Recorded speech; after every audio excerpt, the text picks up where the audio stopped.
नमस्कार। ग्रहों की गोचरीय स्थिति पर रेगुलर वीडियो पाने के लिए साप्ताहिक राशिफल, मासिक राशिफल, त्रैमासिक राशिफल और ग्रहों के बाकी गोचर पर भी रेगुलर अपडेट्स पाने के लिए, जिसके हिसाब से आप अपने जीवन में थोड़ी गाइडेंस प्राप्त कर सकें, इसके लिए मेरे चैनल को अवश्य सब्सक्राइब करें।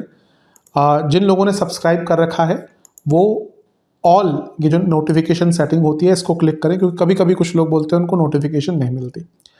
आशा करता हूँ चैनल को सब्सक्राइब करेंगे और रेगुलर वीडियोस अवश्य आप देखेंगे। नमस्कार। ओम गणेशाय नमः। ओम नमः शिवाय। मैं निखिल ज्योतिष आचार्य आप सभी का मेरे चैनल पर पुनः स्वागत करता हूँ। आशा करता हूँ कि आप सभी स्वस्थ होंगे। महादेव की कृपा आप सभी पर सदैव बनी रहे।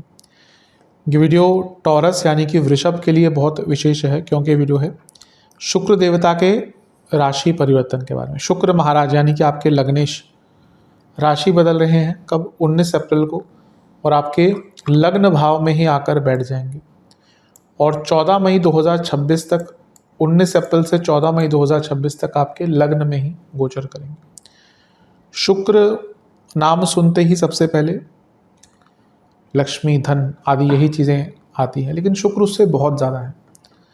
आजकल बहुत ज़्यादा ऐसी ज्योतिष चल गई है जो बहुत ऐसे स्नैपशॉट वाली चीज़ें बताते हैं। मैं कभी कभी लोग मेरे को भेजते हैं, मैं ज़्यादा देखता नहीं शॉर्ट वीडियोस क्योंकि आधारहीन होती है।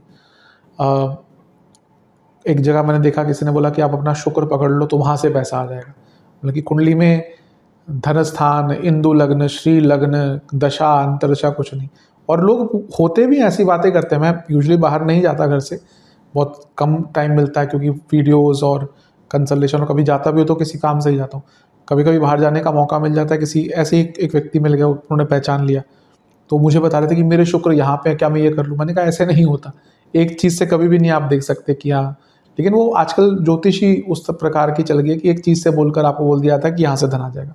तो हाँ, लेकिन और शुक्र को कभी सीधा धन का कारक नहीं कहा गया, उनको लक्ष्मी का कारक कहा गया, जिसमें धन लक्ष्मी होती है। लेकिन शुक्र उससे बहुत बड़ी चीज़ है। शुक्र संपन्नता है, शुक्र वैभव है, शुक्र शुक्राचार्य है।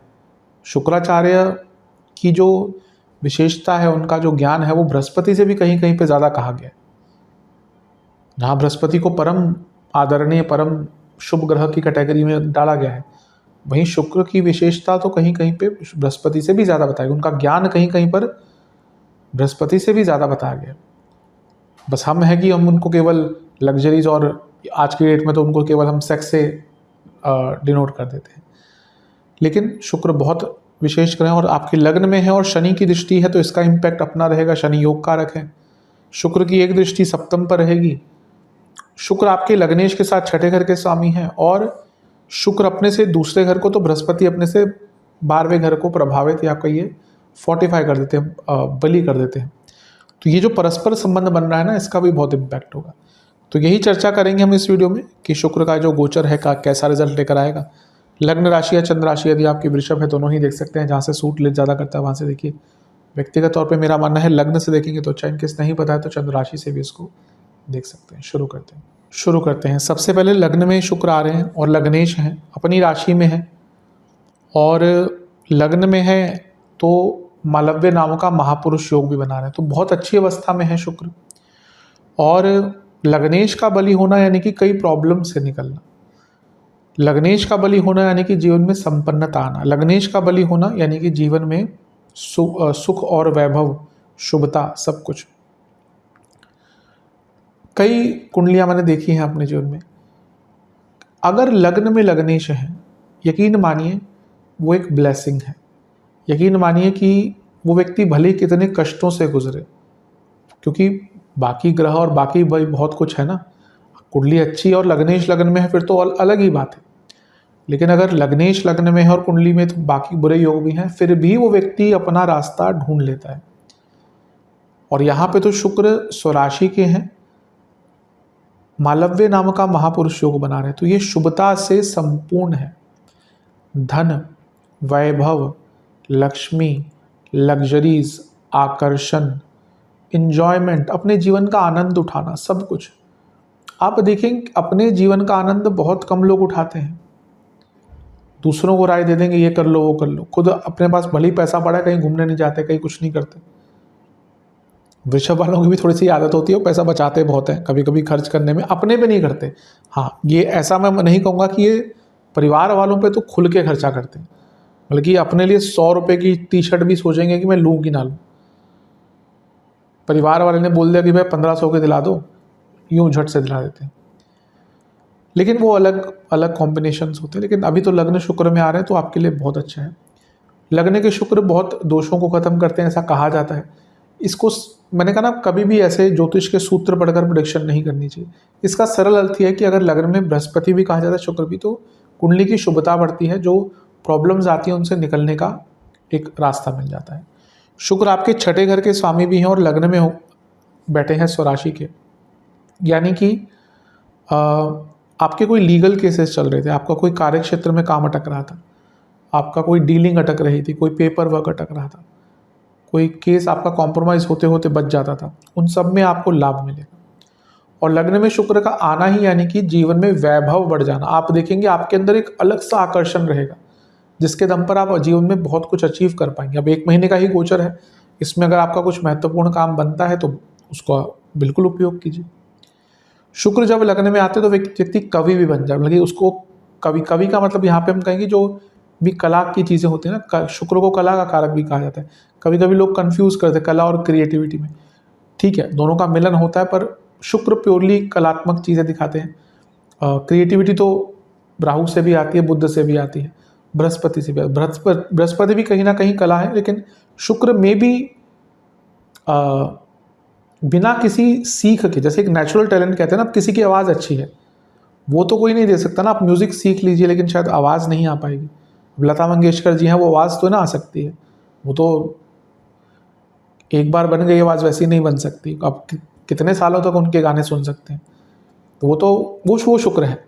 सीख कर आप अपने कला के द्वारा आप शायद बहुत अच्छे सिंगर बन जाए, शास्त्रीय संगीत बहुत अच्छा करें, म्यूज़िक के अच्छे सिंगर बन जाए, पर वो जो कला है, वो जो गॉड गिफ्ट है, वो शुक्र से है। तो यहाँ पे आपके पास जो भी टैलेंट है उसका उपयोग कर कर आप बहुत आगे बढ़ सकते हैं। अपनी हॉबीज़ पर ध्यान दीजिए, अपने कला पर ध्यान दीजिए। मैं सबको कहता हूँ कि अगर आप इतने लकी हैं कि आपके पास कोई कला है, हर व्यक्ति के पास नहीं होती। आप उठा के देख लीजिए, आप देखेंगे कि 10 में से 1-2 व्यक्ति होंगे जिनके पास कोई कला होगी, बाकी लोग बहुत सामान्य अवस्था में जीते हैं। ये सत्यता है। आप देखिए आसपास, इवन अच्छा खाना नॉर्मल नहीं, अच्छा खाना बनाना एकदम, वो तो कला है। एक व्यक्ति खाने का रूप ही बदल देता है, वो कला नहीं है क्या? हमारे देश में है कि हम, खैर अब तो बहुत चीज़ें बदल गई हैं, लेकिन हमारे देश में अभी भी इन चीज़ों को, इवन मैं तो कहूँगा जो इंटीरियर्स का काम होता है, बाकी कितनी कलात्मक चीज़ें, फैशन डिज़ाइनिंग, कितनी कलात्मक चीज़ें, हर व्यक्ति तो ना कर सकता। तो यहाँ पे अगर आपके पास कोई भी कलात्मक नॉलेज है, उसका उपयोग कीजिए। आप बहुत अच्छा महसूस करेंगे, आप बहुत संपन्न महसूस करेंगे। हाँ, ये है कि छठे घर के स्वामी भी हैं तो थोड़े रोग आदि तंग कर सकते हैं, उस पर मैं आऊँगा। यहाँ पे एक बहुत अच्छी चीज़ है कि शनि का प्रभाव है शुक्र पर, और शनि आपके योग कारक ग्रह हैं, और शुक्र जो है वो लग्नेश है। तो आपका ना कोई बहुत लंबा फंसा हुआ कार्य पूर्ण हो सकता है, करियर का हो, आपके पिताजी का, और आपका कोई बहुत लंबा पेंडिंग कार्य हो, वो भी यहाँ पे पूर्ण हो सकता है। शनि शुक्र का लग्न पर प्रभाव यानी कि कुछ long term planning, long term investment, long term चीज़ स्टार्ट करने का अवसर मिल सकता है, तो ये भी बहुत अच्छा है। शुक्र की एक दृष्टि सप्तम पर है, ये बिजनेस के लिए बहुत अच्छी है, रिकॉग्निशन प्रमोशन के लिए बहुत अच्छी है, और विवाह का योग बनाती है, विवाह का भी बहुत सुंदर योग बनाती है। लेकिन क्योंकि शुक्र कारक है लव लाइफ के, मैरिड लाइफ के, उन पर शनि का प्रभाव वैराग्य या फिर कहिए विरक्ति लाता है। तो मे बी रिलेशनशिप हो, स्पेशली मैरिड लाइफ में कहूँगा कि physical intimacy, lack of attraction हो सकता है, बाकी जगह पर नहीं, लेकिन मैरिड लाइफ पर इसका नेगेटिव इम्पैक्ट थोड़ा पड़ सकता है। करियर के समय का प्रमोशन आदि के योग बनते हैं। अब जैसे मैंने कहा था, शुक्र अपने से दूसरे, तो बृहस्पति अपने से 12वें घर को प्रभावित करते हैं। ये अपने आप में अंकित करता है कि धन के कई अवसर मिलेंगे, जीवन को और बड़ा बनाने का कई अवसर मिलेगा, जीवन को और समृद्ध बनाने का कई अवसर मिलेगा, लेकिन बस थोड़ा सा अपनी वाणी पर कंट्रोल करके रखेंगे तो अच्छा रहेगा। तो ओवरऑल देखिए तो बहुत अच्छा ये गोचर आपका दिख रहा है। जो 2-3 नेगेटिव चीज़ें हैं उन पर ध्यान दीजिएगा। अगर मैं सेहत की बात करूँ तो पेट की problem, acidity, diabetes, hormonal problem, हड्डियों की प्रॉब्लम, नसों की प्रॉब्लम, इम्यूनिटी की प्रॉब्लम तंग कर सकती है। उपाय के स्वरूप में दुर्गा जी को एक घी का दिया अर्पण करें, गुलाब की पुष्प की माला अर्पण करें, ओम भार्गवे नमः मंत्र का 108 बार जाप करके दुर्गा चालीसा का 2 बार पाठ करें। किसी भी मंदिर में दूध का दान करें। ये उपाय कर लेंगे तो लाभ मिलेगा। आशा करता हूँ कि वीडियो काम आएगी। चैनल पर नए हैं सब्सक्राइब कीजिए, वीडियो को लाइक कीजिए। मिलता हूँ अगले वीडियो में, तब तक के लिए ओम नमः शिवाय।